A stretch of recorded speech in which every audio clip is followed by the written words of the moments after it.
بسم اللہ الرحمن الرحیم۔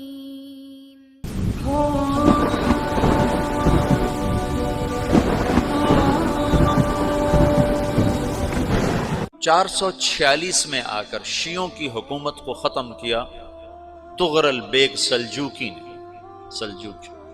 سلجوق مسلمان ہوئے تھے محمود غزنوی کے دور میں۔ سلجوق ان کے بڑے کا نام تھا۔ تو ایک دفعہ محمود غزنوی نے سلجوق سے پوچھا، اگر مجھے تیری مدد کی ضرورت ہو تو کتنے آدمی پیش کر سکتے ہو؟ تو اس نے ایک تیر دیا، کہا یہ ایک تیر ہے میرا، کسی کو یہ تیر بھیج کر میرے علاقے میں بھیج دو تو چند گھنٹوں میں 1,00,000 تلواریں تیرا پہرا دینے کے لیے تیار ہوں، میرے پاس اتنی طاقت ہے۔ تو یہ سلجوق کی نسل میں تھا طغرل بیگ۔ اللہ تعالیٰ نے جب عرب زوال کا شکار ہو گئے اور ضعف کا شکار ہو گئے، جیسے بڑھاپے کا کوئی علاج نہیں، جب قوموں پہ زوال آتا ہے تو اس کا بھی کوئی علاج نہیں، پھر اور قوم کو جگہ ملتی ہے۔ جیسے بڑھاپا ایک فرد پہ آتا ہے، ایسے بڑھاپا قوم پہ آتا ہے۔ قوم کا بڑھاپا جوانی میں نہیں لوٹ سکتا، جیسے فرد کا بڑھاپا جوانی کی طرف نہیں لوٹ سکتا، قوم کا بڑھاپا جوانی کی طرف نہیں لوٹ سکتا، کوئی علاج نہیں، نئی نسل کا آنا ہی علاج ہے۔ تو عرب دھل چکے تھے، 600 سال بہت ہوتے ہیں حکومت کو، اپنی صفات گم کر چکے تھے، اب نئے خون کی ضرورت تھی۔ طغرل بیگ پہلا شخص تھا جس نے آ کر اہل السنت والجماعت کو استحکام بخشا، شیعوں کی حکومت کو ختم کیا، بغداد سے، شام سے، ان سارے علاقوں سے۔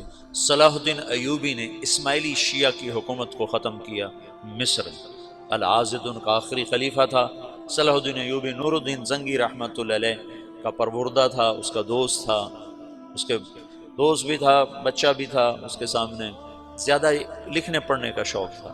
پھر اللہ تعالیٰ نے اس سے کام لیا اور اس کو مصر کا گورنر بنا کے بھیجا، مصر کی مدد کے لیے بھیجا۔ تو وہاں اس نے صلاح الدین ایوبی نے وہاں ختم کیا، طغرل بیگ نے یہاں ختم کیا۔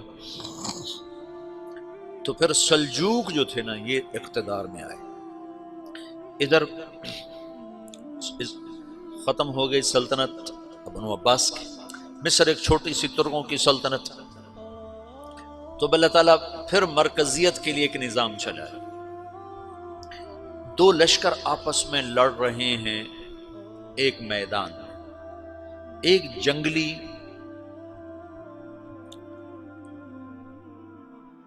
بدوؤں کا قافلہ، جنگل کے لوگ اپنے قبیلے کو لے کر، ایک جنگلی قبیلہ اپنے سردار کے ساتھ نقل مکانی کر رہا ہے ایک جگہ سے دوسری جگہ۔ اللہ کا نظام کہ یہ لوگ چلتے چلتے چلتے اس وادی میں پہنچ گئے جہاں جنگ ہو رہی ہے، دو لشکر آپس میں لڑ رہے ہیں۔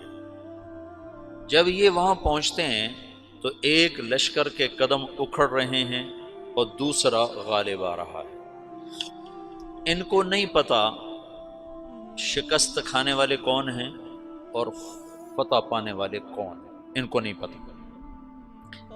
اس جنگلی قبیلے کے سردار کا نام بھی طغرل ہے، طغرل۔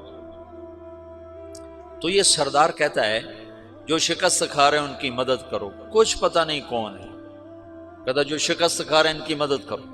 تو 400 وحشی جنگلیوں نے فاتح لشکر کے پیچھے حملہ کر دیا۔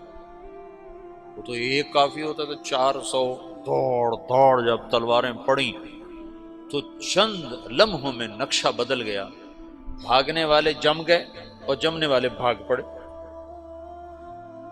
جب جنگ ختم ہوئی تو شکست خوردہ لشکر کے بادشاہ نے ان کو بلایا، اسے پوچھتا ہے مجھے جانتے ہو میں کون ہوں؟ کہا نہیں۔ کہا تو تم نے میری مدد کیوں کی؟ کہا انسانی ہمدردی کی وجہ سے، تمہیں شکست ہو رہی تھی اس لیے تمہاری مدد کی۔ پھر اس نے اپنا تعارف کرایا، میں ہوں سلیمان سلجوقی ترکی کا بادشاہ، مسلمانوں کا لشکر تھا اور تاتاریوں سے شکست کھا رہا تھا۔ تاتاری فتح پا رہے تھے، مسلمان شکست کھا رہے تھے، تو وہ اللہ کی غیبی مدد بن کر آئے۔ تو وہ اس سے کہتا ہے میرے ساتھ رہنا پسند کرو گے؟ تم نے میرے اوپر احسان کیا ہے، میں اس کا بدلہ دینا چاہتا ہوں، میرے ساتھ رہنا پسند کرو گے؟ کہنے کا کر لوں گا۔ تو اس نے اس کو لے کر ترکی آیا، اور استنبول اس وقت روم کی حکومت میں تھا، اسے فتح کیا اس تغرل کے آگے چوتھے پانچویں پڑپوتے محمد فاتح نے۔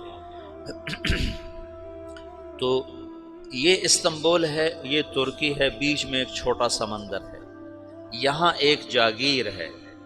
تو سلطان سلیمان کہتا ہے یہ جاگیر تجھے وقف ہے، ادھر سے رومی مجھے تنگ کرتے ہیں حملے کر کر کے، تو میرا دفاع کرتے رہنا، یہ جاگیر تیری۔